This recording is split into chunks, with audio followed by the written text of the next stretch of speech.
Welcome to the ASHA Leadership Academy webinar, Coaching Others. This webinar content is appropriate for entry and emerging leaders.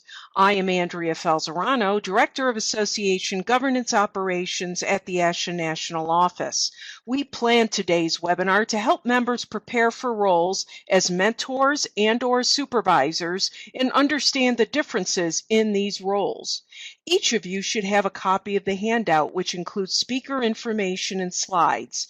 If you do not have the handout, please pause the webinar now and access a copy from our website. You will need a copy for interactive sections of this presentation.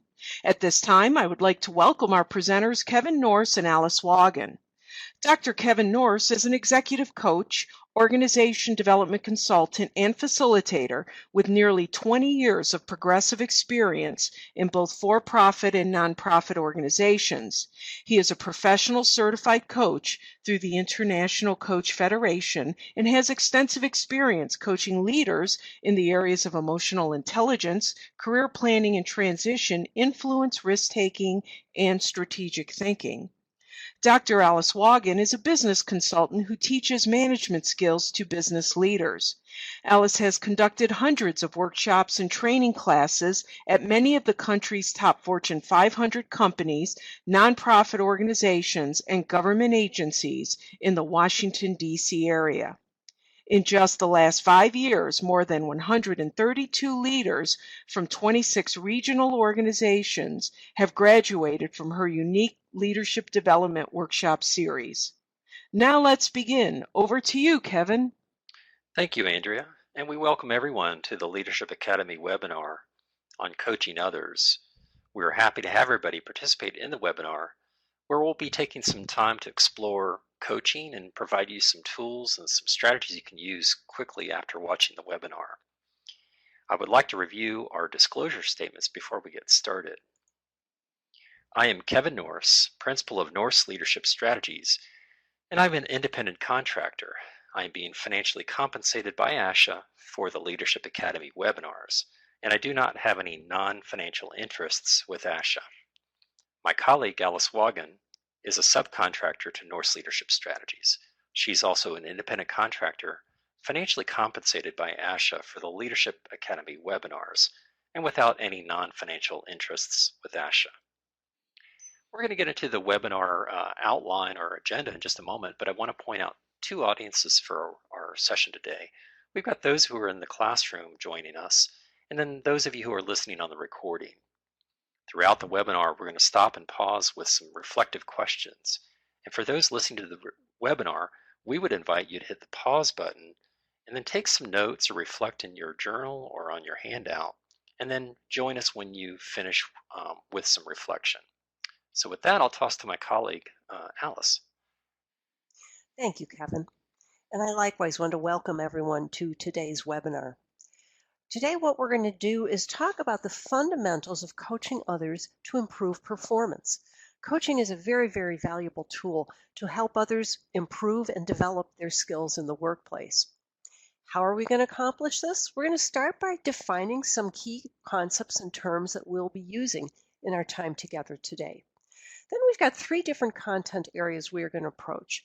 First, we're going to talk about the coaching relationship and mindset. What sort of mental preparation do we need to do before we're ready to sit down and coach? Then we're going to talk about what are some behaviors so critical to use in the coaching. And lastly, we're going to give you a process, a step-by-step process to use to coach someone with whom you work with or who you volunteer with. So Kevin, why don't you start us off with our definition of concepts? So coaching, we have defined so many different ways depending on the definition you look at, but I think a good one that we've got there really boils it down to a one-on-one conversation, but with an orientation toward performance and really supporting the success of, say, the person you're coaching. Your coachee is the language we'll use. And it's typically conducted in an ongoing series of conversations that are intentionally designed.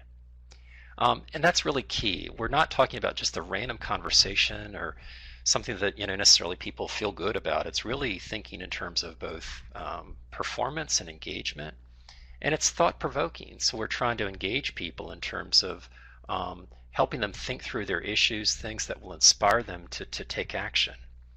And so it's really a powerful leadership tool, we think, for evoking the best in others, and very much an important part of what it means to be a good manager. So what is mentoring? Well, related to that, we look at mentoring as really an important tool in the toolkit of a coach to really help support the best in your coachee. And so when we mentor, we might share, say, subject matter expertise or knowledge of an organization or profession.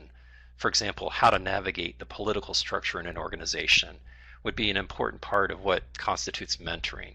So we're in essence sharing advice and counsel, and I think that's really an important part of it. So again, the bottom line is that we're going to orient you toward coaching today and then look at how mentoring is an important component or skill associated with that.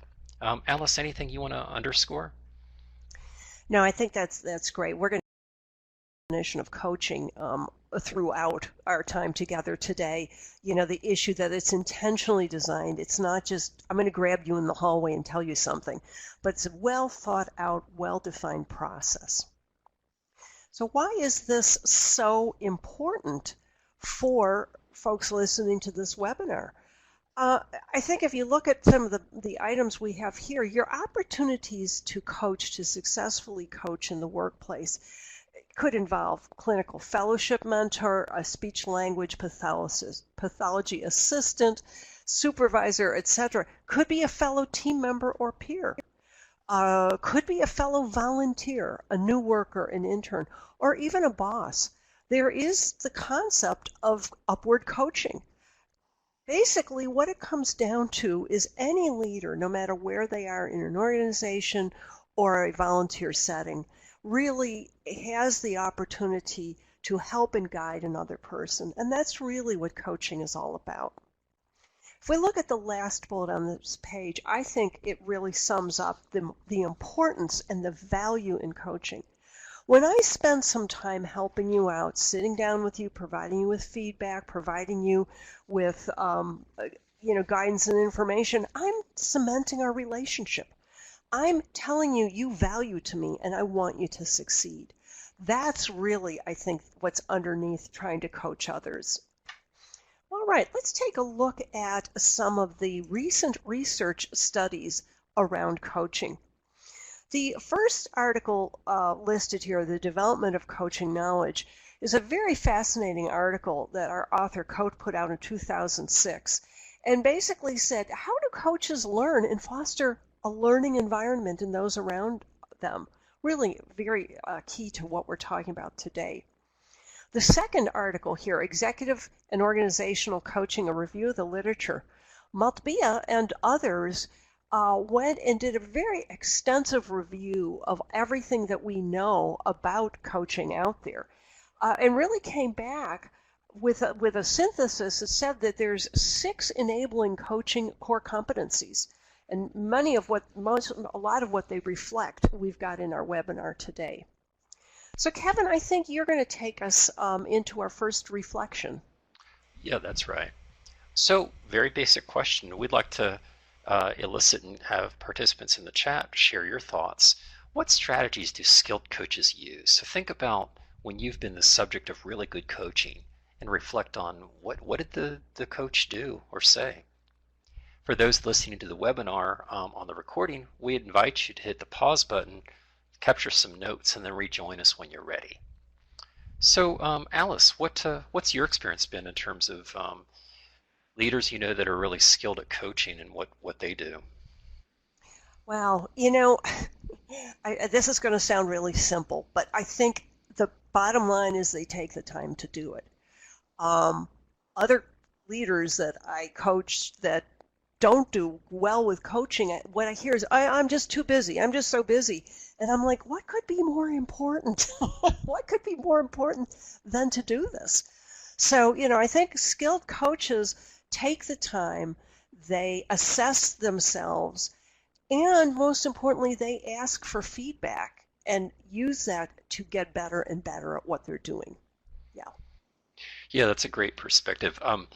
I was thinking, I spend actually an adjunct faculty with Georgetown University, the Leadership Coaching Certificate Program, and of course, So I've become hyper aware of clients of mine, executive clients that do coaching. And I think, so much of coaching is not only what you say, but how you show up, and things like being really curious and creating safety. Because, I think that's so critical. We're going to talk more about the role of trust. But in order for me to coach you, it means that you as the coachee have to be able to reveal some of your, for lack of a better word, your incompetence, and that's how you get better. So the ability to kind of show up powerfully, be curious, supportive. Again, some of that's hard to quantify as much as we know it when we see it. So let's look at some of the participants and what they've shared in the chat room. For Celes, the coach solicited my feedback and professional goals, which I think is always a great place to start. Ultimately, you think about coaching as there to support the success of your coachee, so it stands to reason that finding out what their goals are professionally is really critical. So great observation. And then Anna points out that active listening and encouragement, time for reassessment, and helping with goal setting. So it's not just a matter of kind of getting into action in terms of developing, but also setting goals that are effective. Alice, what do you notice in terms of some of our sharings? Well, I like what Christy points out about sort of their learning style. I think that is so important. Some people learn by reading and reflecting. Other people learn by doing. And if you don't know that, and you're coaching a person and you keep throwing books and articles at them, and they're not really a learner who reads, that's not going to work. We'll talk a little bit more about that a little later on, but I think it's a really key point. That's great. So now we've got some ideas in terms of strategies that coaches, really skillful coaches, use. Alice, I think you're going to talk a little bit about coaching relationship and mindset next. Yes. The coaching relationship and mindset, again, think about this as kind of pre-work before you're doing the actual coaching itself. First of all, I want to point out there's a lot of different types of coaching out there. What we're talking about today is what we call performance coaching, the goal of which is to improve somebody's ability to do their job or to do their task or something in their job. This is the most commonest form of coaching in the workplace, is performance coaching, and it really can happen all the way from staff up to executives. I mean, when we talk about executive coaching, it's basically, again, feedback and focusing on how to make the executive successful in their job. There's also something called life coaching, and life coaches will work with a coachee broader than just their job. They'll look at their personal life, relationships, what's going on, and say, what's working, what's getting in the way. Then there is career coaching. Oftentimes people will hire or use a career coach to help them plot out maybe their next career move. Or perhaps they're in transition, they're moving from one job to another, and they want to make sure that they make a good choice going forward. Career coaches provide feedback and guidance on everything from resume preparation to exploring different employers or careers going forward. So there's different kinds of coaching out there. And oftentimes there's overlap between them. I might be working with someone on a work performance situation, performance coaching, but if there's something going on in their life outside of work, we might talk about that for a little bit. Even though it's not the goal of the performance coaching, it still overlaps in there. Kevin, have you experienced any other types of coaching in your work? Well, what I've noticed is specifically working with those that are on a leadership path, what kind of coaching do they tend to focus on? And typically it is performance coaching. So you, say, manager or leader as coach, are really zeroing in on how to support someone in their performance. But I've also seen many times managers and those in leadership roles can play that of a kind of a career advocate. And so some of the career coaching, helping, our coachees figure out kind of what their road is and how to move forward in their career. But I've also seen sometimes managers will do a little bit of quote unquote life coaching, specifically, for example, work-life balance. So I find that many of the managers I've coached, their people are struggling with kind of overwhelming schedules and demands. and that sometimes they have to play a little bit of a mini life coach in terms of helping their coachees think through in terms of how to balance work and life, which is really important in terms of retaining people and keeping them happy and productive, whatnot. So even though we've got these formal roles of coaching, I think for purposes of the participants in our webinar today, it may be primarily focused on performance, but it may be that you touch upon some of those areas depending on the coachee and ideally what their needs are. Yeah. So back to you, Al. Okay, great. Excuse me. Well, let's go on a little deeper in this issue of relationship and mindset. And again, these are elements or factors to consider before you engage in a coaching relationship. Well, the first thing to consider is overall readiness for coaching. Again, we're repeating what we said earlier because it's so important. Coaching is an intentionally designed interaction with focus on helping another achieve outstanding results. Intentional. So the question is, are you ready? And is the coachee ready? So one thing to consider, what's your mindset for coaching? What are your assumptions, beliefs, and mental models about coaching? Do you believe that coaching is a valuable tool to use? And what is your coachee's mindset? If your coachee's mindset is, I want you just to tell me what to do and I can go off and do it, maybe they're not ready for this coaching relationship. If your mindset is, yeah, I can help them a little bit, but most of the time people are pretty fixed in their beliefs and there's not much I can do to help them, perhaps you're not ready. So what's in your head, as they say? Also, do you have a well-defined process? Again, this is intentional. Well, by the end of today's webinar, you are going to have a process to use, but it should be something structured enough that both you and the coachee know we're on track, we're making progress, or perhaps not, we might need to recalibrate. And are you adept at the practices and behaviors? We're going to again be presenting them in a few minutes, but are you adept and I should say comfortable with it? These are really some very thoughtful questions to ask yourself before you engage in a coaching situation. Now, the second thing that we like to think about is the relationship. Coaching happens within the context of a relationship, and that relationship needs to be built on the 4 issues that we have here: trust, empathy, openness, and focus. And again, we're going to get into these a little bit more deeply. Here's the challenge I see when engaging in coaching. Oftentimes, I'm asked to coach someone by a business leader. They will call me in and say, I have somebody who works for me. I don't think they're rising to their full potential. I think there's more we can get out. Can you coach them, or will you coach them? And my response is always, can I? Absolutely. Will I? Well, I need to sit down with this person and I need to check for some of the things that I'm talking about on this page. I need to check for, are they ready? Are they open? Do they see the same kinds of issues? And I have to, at the end of that meeting, get a good sense that we've got the beginnings of a good relationship going forward. If I meet with the person and I hear things like, yeah, my boss wants me to work with you, but I'm not so certain I need it, that's kind of a red flag. Or if I sit down with them and I just feel there's some disconnect between us, it could be as simple as a personality clash, then again, I will question going ahead with the relationship.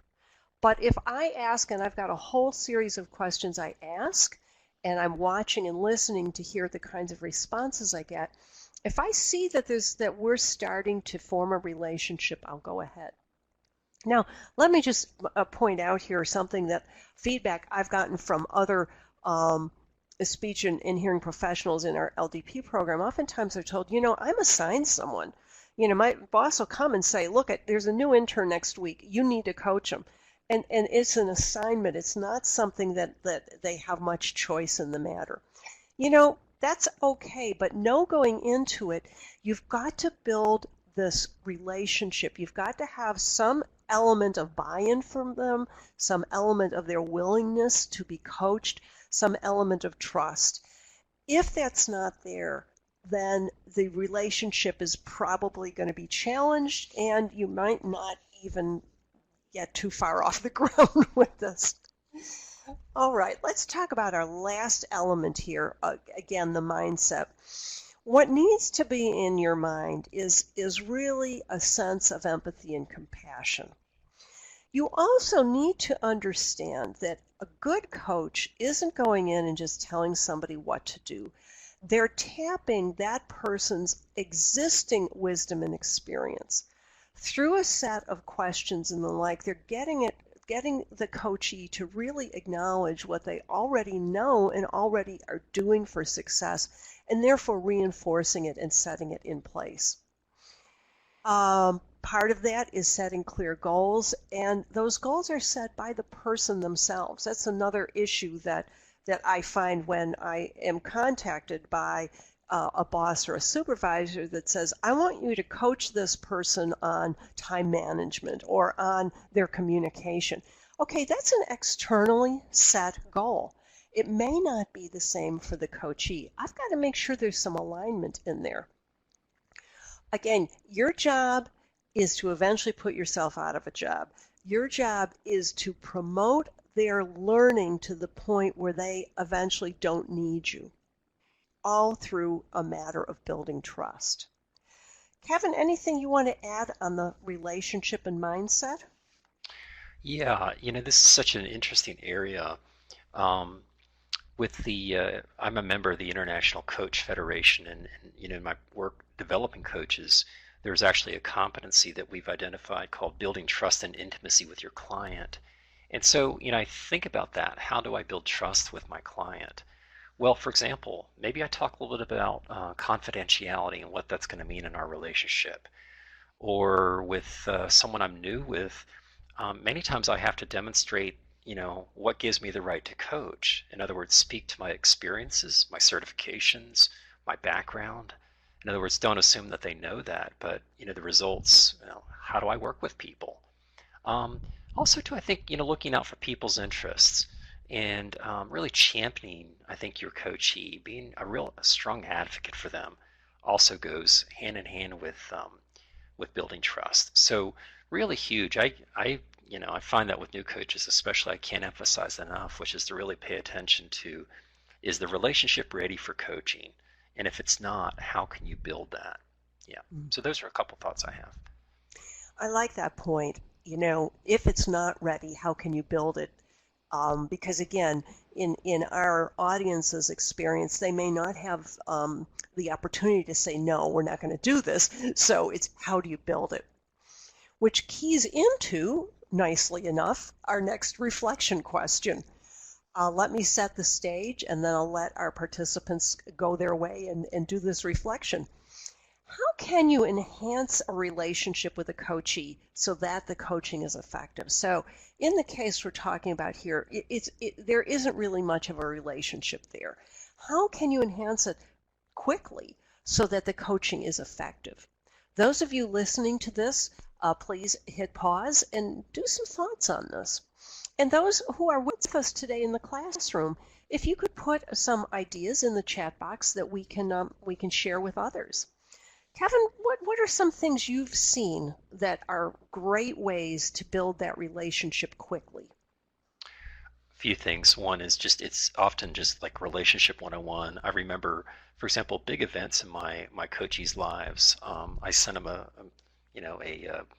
birthday card, or I look out for them. In other words, if I find articles that are relevant for them, I'll pass it along. Or if I know someone that may be a really good connection with my coachee, then I look out for them. And also, really championing their successes, because I find that more often than not, people often are so beat down, the day-to-day interactions and their roles and their demands. And so I can really deepen my relationship when I champion them and really, really support them in terms of successes that they've had. So those are a few thoughts. That's great.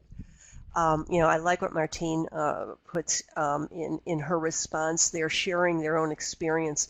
I think that, one way to really build a relationship is show your own vulnerability. Maybe again, if this is an honest thing, when were you new to the workforce or a new intern and maybe made a fumble or a bumble and how you recovered from it. I think that goes a great way to get that relationship going. I also like, Martine, what you say about before and after the meeting, build in time for goals and encouragements. Build in time to debrief on the coaching itself and make sure that, again, you're both in sync. Christy says, personalizing it, absolutely. Anna, take time to get to know the coachee and learn what's important to them. I think that's really great. I mean, what are their values? What are their beliefs? Talk about that. Get that on the table. Silas says, as the coachee, what their idea of effective is. Yeah, what does effective mean to them? If it's different from your idea, that could be something that would be very fruitful to discuss. Okay, Kevin, I think you're going to talk to us next about behaviors. That's right. So now that we've got the foundation in place for the relationship, we're ready to start thinking about, now what do you do as a coach? And we can think about this from two perspectives. One is what we call more the listening skills, and then the speaking skills. And so it's a combination of kind of really dancing between these modes with our coachee. So on the listening side, we've got active listening, testing perceptions, and then the speaking side, as I mentioned earlier, mentoring is an important speaking skill, feedback and reframing. So let's go a little bit more detail, starting first with our listening behaviors. So active listening, that's a common term used a lot, but here's how we're defining it. We think about it in terms of two things: probing questions and paraphrasing. And what we're trying to do is, in some cases it's information for us, but what we're trying to do is help our coachees find their own wisdom and perhaps solutions that they may not have thought of. And we do that through nice open-ended questions, which can really help people think and reflect. So for example, again, from a performance perspective, let's say that I'm coaching Alice, who's about to do a presentation. So there's some performance. So these are some examples of the kinds of questions I might ask a coachee in a situation like this, to look at, what does the perfect outcome look like? Or what challenges, what do you think is going to trip you up? It's interesting, as an aside, I always think about looking at sports coaches as an interesting metaphor for organizational coaches. And in the Olympics, like with the ice skaters, so you've got coaches that work with ice skaters to get them at the peak of their game and their routines. But what they also do is coach them such that if they, for example, slip and hit the ice, how to recover. And I think that's a really great model for us as coaches, which is, yeah, so we've identified what success looks like, but what happens if you lose your place? What do you think you're going to do there? And I think it's a tremendous service we can provide our coachees to help them at least anticipate that and think it through. And then even after a performance, how did that go for you? How did you know it went well? Or what'd you learn or would do differently? So again, nice open-ended questions combined with paraphrasing or summarizing. Because I think the bottom line is that if all we did was just really actively listen well with our coachees, they would solve so many of their own problems without us having to tell them really what to do. So with that, I'll toss it to you, Alice. I think you're going to speak to any of these. Do you want to reinforce anything associated with active listening? I think you did a great job with it, Kevin, and I love these sample questions that we have here, because I think that it really shows how you're not telling them what to do. You're drawing it out of them, which is great. Yeah. Okay. Well, we'll continue with our listening behaviors. In this case, we've got testing perceptions. When we test perceptions, what we're trying to do is communicate to the coachee what we think may be going on for them, but maybe not stated. So, for example, a lot of times as a coach, I get an intuition that's my coachee is struggling with something, but they're not saying it. And so when I test perceptions, I may say something like, Alice, I get a sense that you're kind of wavering here, that you're uncertain about how you're going to move forward with this presentation. Is that the case, or what are you experiencing? So what I'll do is I'll kind of share a hunch with my coachee, and it may be totally inaccurate or totally off the mark, and that's fine. but it also gives the coachee something to reflect on, because a lot of times so much is not communicated. It's not just what people say, but oftentimes it's what their bodies say in terms of how we communicate non-verbally with each other. Alice, what has your experience been with testing perceptions? Oh, I think it's critical. I will say, as human organisms, we are particularly poor at communicating nonverbals as well as interpreting them, and so you have to validate what you're seeing. If somebody's frowning, they could be concentrating, or they could be angry. Or they could just have a natural resting face that tends to be a little bit more frowny. So you can't just act on your perceptions. You really have to. And I think the other thing in here that's so important is in our diverse workforce, you can have cultural differences in how people are communicating. You can have age differences in how people are communicating. And so, what I might interpret as a sort of a rude response from somebody based on their background, it might just be being forthright. So yeah, testing perceptions is critical. Okay, so let's continue. We've got another behavior, speaking behavior. Specifically, it's we think about mentoring. So when we mentor, the idea of sharing information with the other, which is really critical. So the idea is that as a experienced practitioner, we've probably got a lot of experience that maybe our coachees don't know about, or they're struggling with how to navigate within the organizational structure about an issue. So I think that's the place I can step into more of a mentoring role, which is I'm sharing content knowledge.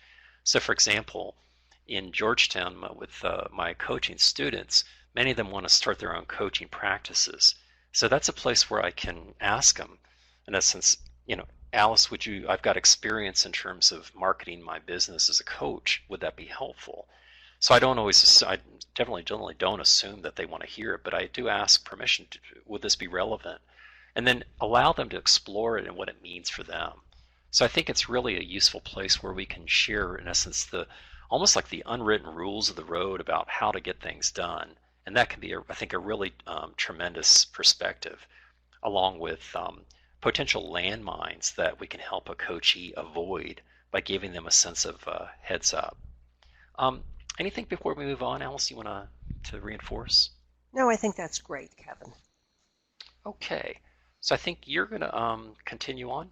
I sure am.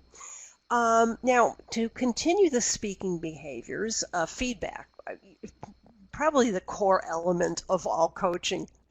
But let's talk about what we mean about feedback here. It's observational data that you can share. And again, the next sentence might sound a little bit odd, so let's pause on it. Before delivering, ask them if they even want to hear it. Now, that, again, may sound odd, but it gets back to that readiness thing. Let's say my coachee is, been struggling with an interaction with a patient, and I go to observe, and the interaction goes very, very badly. And afterward, I can say, I can give you some feedback on that. Well, they may respond, you don't really need to. I know what I did wrong. So then it becomes a different kind of a conversation. So what's a good process to use? We got a 5-step process here. Starts by identifying the observed behavior as specifically as possible. Again, you want to be specific in feedback. You don't want to say, gee, that went well, or gee, that didn't go well. You really want to cite specific things that the person has been doing. You want to ask probing questions to explore what is happening for the coachee at the time. This is what I've observed, but how did it feel to you? Ask questions about what do they perceive the consequences of the behavior.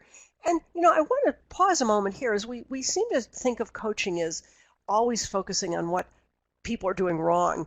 But, the best feedback you can provide to someone is what they're doing right, to reinforce that they continue to do it. So what was the consequence of what you did in that patient interaction? Well, the consequence was they heard what you said, they're changing their behavior, it's a great interaction. That's the kind of thing that's good to share back. and not only with consequences, the impact, and then what was the learning? What are we going to do differently next time? So that's a great way to provide feedback.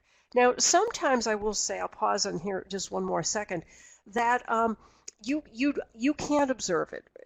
Whatever they're doing is something that you're not going to be there that day, you're not going to be around that day, or whatever. You can always get their permission to perhaps talk to someone who was present.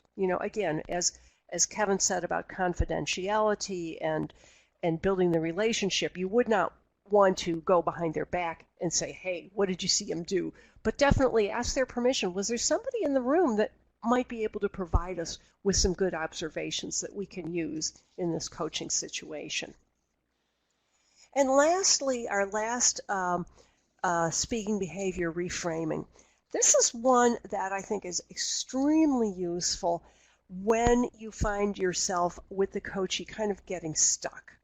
So in other words, you're asking the coachee, how could you do things differently? What's getting in the way? And they keep hitting a wall. Well, sometimes if we just switch the lens by which we're looking at the situation, it can make things very, very different. So an example, let's say I'm coaching a person who's having a difficult time interacting with a peer. Maybe it's a clash of personalities. They don't see the world the right way, and their inability to get along with this person is just getting in the way. So I'm sitting down to talk to them, and, hey, coachee, yesterday I know you had to interact with, Frank, and how did it go? And it's like, oh, it went terrible. He's just an idiot, or whatever. Okay, let's reframe that. Well, what would it look like if it did work out better? Or can you get inside Frank's head for a minute and think like he does? Really kind of shifting how we're approaching the situation can sometimes shift our mindset and allow us to see things differently. So Kevin, any thoughts that you have on either reframing or feedback that you'd like to share? Yes, that's great. Reframing is something that I think is really powerful. Other reframes, I've asked my coachees, if you felt no fear about this interaction, what would that look like? If we waved a magic wand, or if it were your boss, how would your boss respond in a situation like this? Or that kind of thing. Or fast forward, it's now 5 years from now, and let's look back at this issue. How important is it? So we can take reframes from different perspectives. We can also think about it in different time frames to get people really, in essence, unstuck, which is, I only see it this way. It's the worst thing to happen to me. Well, what if it were the best thing? What would that look like? So it's a place to be playful and also, experiment. And, it can be a really great strategy in terms of helping your coachee see it in a whole different way. Yeah. That's great. Kevin, I think you're going to take us into another reflection next. That's right. So, based on the coaching behaviors we've introduced, which of them do you think you might want to most incorporate into a future coaching interaction? In other words, of the menu of tools we've given you in terms of coaching behaviors, what do you think could really help you in terms of have impact with your coachee? What would that impact be? So we'd like to invite our participants in the classroom to type in the chat box. For those of you listening to the recording, go ahead and hit the pause button and then rejoin us after you've had a chance to capture some thoughts. So any reflections on this question, Alice, when you think about some of your clients that you're working with? Well, I think a couple of things. I think the one that really stands out for me is useful and not done enough of is that testing perceptions that we talked about earlier. So often people will have a perception and then go and act on it. I was talking with a leader one day who was trying to be better at coaching. I was coaching the coach situation, and I said, well, how was your last coaching interaction? And he said, well, we didn't get much done. There was a lot of technical issues going on, and so we got pulled off of coaching into solving some of the technical problems. And I remembered that he had said that a number of times before, and I said, I think there's I'm having a perception I want you to test. It sounds to me like your coachees are hijacking the sessions. They know your hot buttons or the technical side, and so they throw that in the mix, and the next thing you know, coaching goes aside and they get to talk tech shop with you. So I think you need to test that the next time that a so-called crisis emerges to make sure, is it really a crisis, or are they going to the safe ground of let's talk about technology, not about, how my performance needs to get better. So that to me is a big one.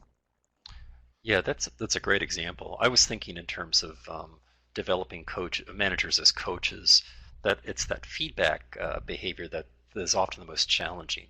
Because what I find is that the realities of the workplace is that everybody runs from activity to activity, and if you can do coaching, it's one thing. But the idea of taking the time to give feedback, because I think ultimately one of our jobs as a coach is to deepen the learning of our coachee. Again, the more they learn and can learn on their own, the more autonomous they become, the more proficient and confident they become. So I think taking the time to coach and provide feedback, not only when it works out, not so good and there's developmental feedback, but I think reinforcing successes they have and how that's evidence perhaps of thinking or behaving differently. And I think that's a great thing to really reinforce. So let's look at the observations in some of our participants. So Christy talks about reframing and putting it in a different way is great, looking through a different lens and trying it on from different perspectives. Yeah, so that's a really good one, Christy, to experiment with. Redirecting something, so coaches getting defensive, not open to listening or willing to see it from a different perspective. So the idea of redirecting, reframing could be a really, really important thing. So looks good. Okay, so I think at this point, I believe, Alice, you're going to take it in terms of our coaching process. Yes. If you remember when we opened up, we said readiness included having a process, that this is an intentional, planned out activity. It's not just sitting down and having a casual conversation. So we have 4 steps we're going to share with you. Let me start with the first step and say contracting the relationship. Now, in this first step, you're really putting the parameters on what this is all about. It's an initial conversation to clarify both your role and the role of the coachee. Get consensus on what it means to be coached or to coach. Make sure you understand their goals, interests, etc. And lastly, again, for readiness, make sure they actually want coaching. I promote very much to document this conversation. It could be as simple as, what is your idea of being coached? What are your goals? Whatever. And after it's over, put some highlights of the notes in an email back to that person. That then becomes the roadmap. If you find the relationship gets a little rocky further on, you can go back to that and make sure that you're both still in sync on where you're going with it. Then step 2, and I consider step 1 the pre-coaching meeting, which tests for readiness and mindset, as we've been talking about before. It ends when you're both in agreement that you want to go forward and you both are in consensus on roles, responsibilities, and how you're going to work together. Then the first coaching meeting, I like to set those goals and outcomes really much more clearer and much more concretely. So really state how long are we going to work together? Is it 3 months? Is it 6 months? What would success look like at the end of it? Part of this is, again, managing expectations. If in this discussion a coachee, pretty much says, well, in 6 months they want to redefine their role and be a whole new person, you say, okay, let's kind of pull back on that. That's not going to happen. And really get an agreement of what that looks like. Definitely have conversations about what could be rocks in the road, what could be barriers to success. Get that on the table and look for ways to reduce or eliminate them. Make sure that there's specific actions in place. If your expectation is you'll have a coaching session once every 2 weeks or once every 4 weeks, what is going to happen in that time zone between the meetings? Are you going to be expecting that person to do readings or to do assignments? make sure that's known. And again, what could get in the way of success, and how do we mitigate that? Kevin, any of your thoughts on these first two steps? Yeah, no, I think really related to this second step of exploring goals and outcomes, I think the thing to watch for as a coach is to avoid talking at your coachee. In other words, it's really useful for them to articulate what their goals. They need to say it.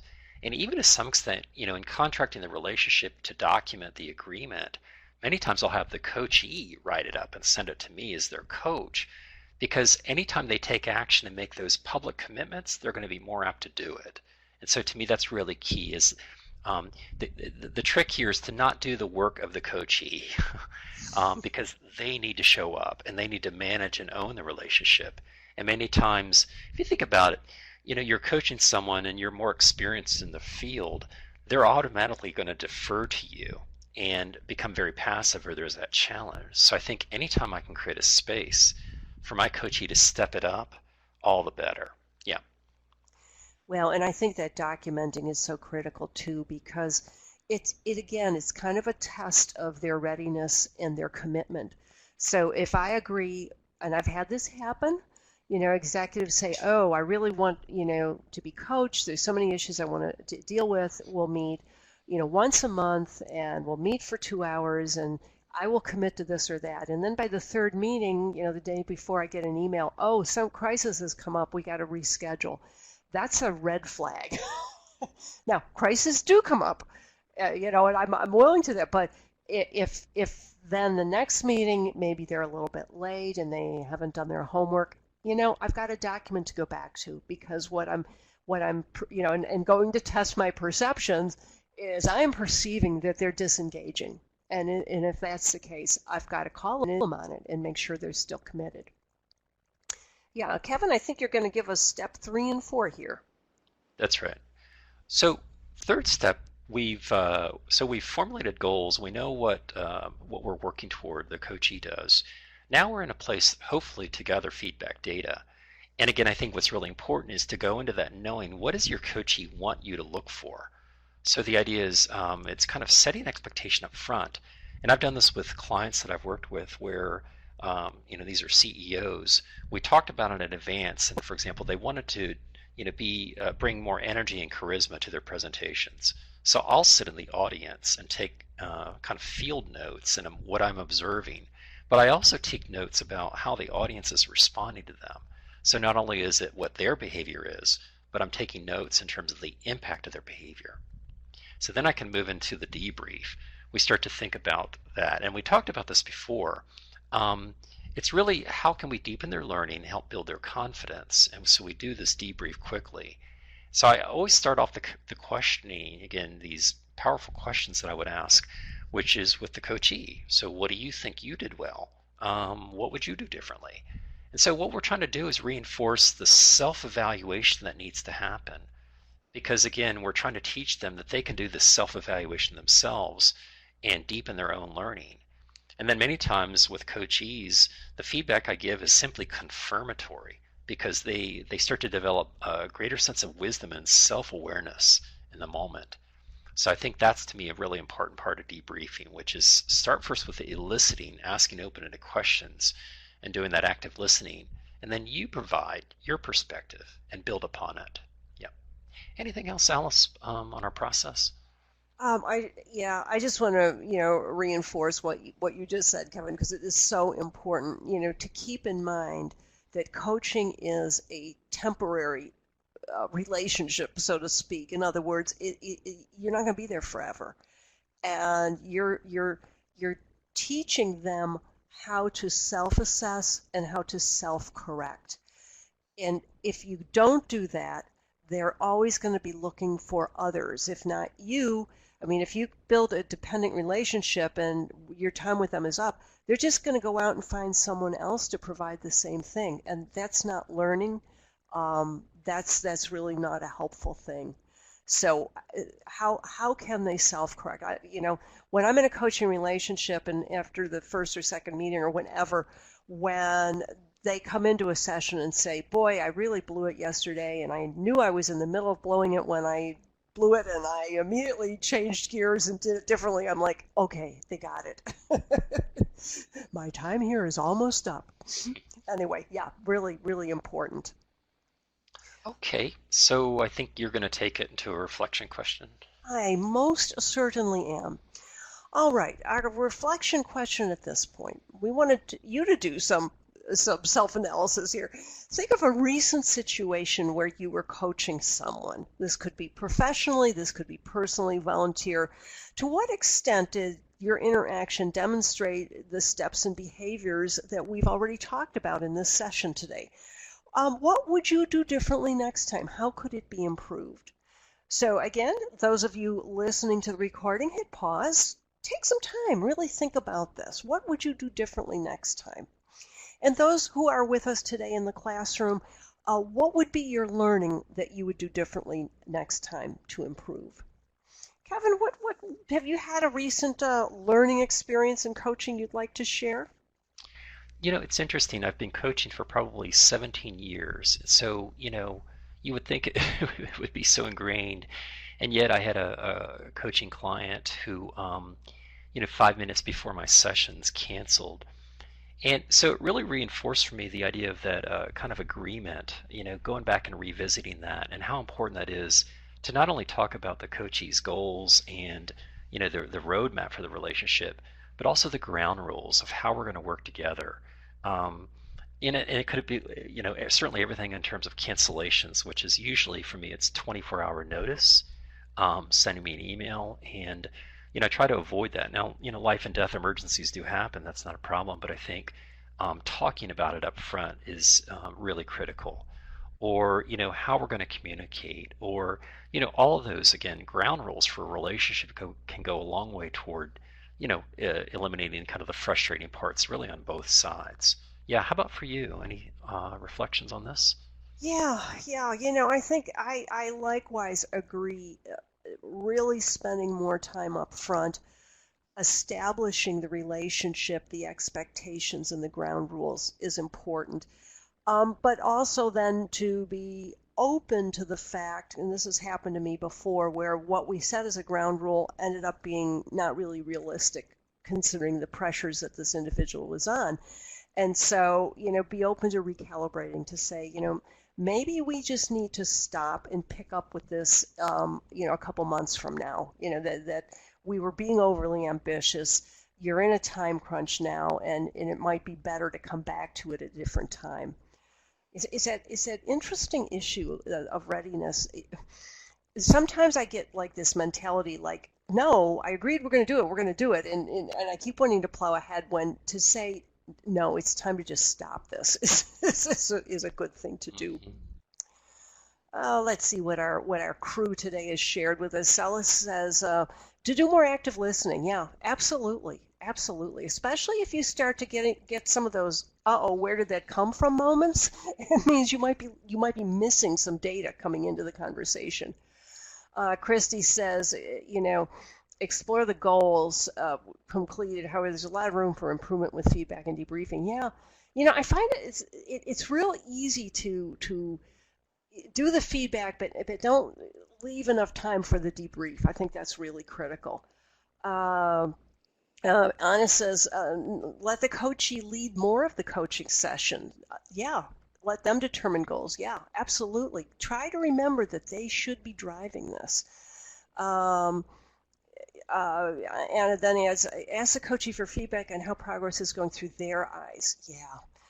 Turn the tables at the end of every session or every other one and say, give me feedback. How am I doing in this? Is this working? Is this not working? Is there something we could be doing differently? Absolutely. I think, the interesting thing about coaching is you should be learning as much as they. And if you're not learning and adding to your skill set, and that maybe it is a bit too much of a one-way going on there. All right, well, let's see where we have gone today in our session. Coaching is not telling someone what to do. Yeah, And it's again, the word we've been using, it's intentional and it's planned. All of these things are so important. You're using a defined process to help the coachee take action. And mentoring is important. You do have to stop every now and then and be directive in your feedback. But if that's most of the interaction, then there's something that you need to correct. All right, so what's next? Practice, practice, practice. Practice your active listening skills with others. Sit down and put together a set of these open-ended questions to have ready to use. I like to pre-script a lot of questions because in the moment it's hard to come up with them. And then also definitely ask people to give you feedback so that you can continue to learn and to grow. So at this point, I need to pass the mic back to Andrea and to see that how she would like to wrap us up for the day. Thank Andrea? you, Kevin and Alice, and thank you everyone for joining us. This webinar is part of a series in ASHA's Leadership Academy. For more information, including information on continuing education credits, visit www.asha.org and search Leadership Academy. We also encourage you to join the ASHA community focused on leadership topics. Go to asha.org and search Leadership Academy. You will find a link to the online community on this page. This includes the ASHA Leadership Academy webinar on coaching others. Goodbye from the ASHA National Office.